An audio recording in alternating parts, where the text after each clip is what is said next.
The Sun in Splendor is a historical novel written by Sharon Kay Penman. Penman became interested in the subject of Richard III while a student and wrote a manuscript that was stolen from her car. She rewrote the manuscript, which was published in 1982. Background: as a student, Penman researched and wrote The Sun in Splendor that chronicled the life of Richard III. When the 400-page manuscript was stolen from her car, Penman found herself unable to write for the next 5 years. She eventually rewrote the book, and by the time the 936-page book was published in 1982, she had spent 12 years writing it, while practicing law at the same time. The Sun in Splendor is about England's Wars of the Roses. In the book, Penman characterizes King Richard III as a good, but misunderstood, ruler. She chose to write Richard's character this way after becoming fascinated with his story and researching his life, both in the US and in the UK, which led her to believe that his was a classic case of history being rewritten by the victor. Penman rejects the common belief that Richard killed the princes in the Tower, the sons of his brother King Edward IV, and attributes the deaths to the overly ambitious Duke of Buckingham.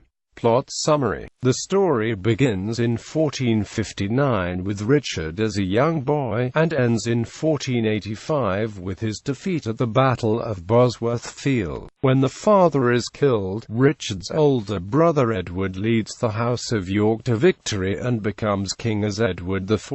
Edward dies prematurely at age 40, and Richard becomes the protector of the realm for Edward's sons, Edward and Richard. Richard learns of Edward's previous secret marriage, which makes Edward's marriage to the boy's mother, Elizabeth Woodville, illegal. Edward's children are therefore illegitimate, and Richard is the rightful heir to the throne. Elizabeth's brother, Anthony, Lord Rivers, plots to crown young Edward without Richard's knowledge. Richard has no choice but to end his protectorship and assume the throne. Soon after Richard is crowned, both his son, Edward, and his wife, Anne, die. After 2 years as king, he faces his greatest challenge from an army of French mercenaries led by Henry Tudor, the future King Henry VII. At Bosworth, Richard is betrayed by 2 of his nobles, and left in a perilous situation. Richard himself is killed a few feet from Henry.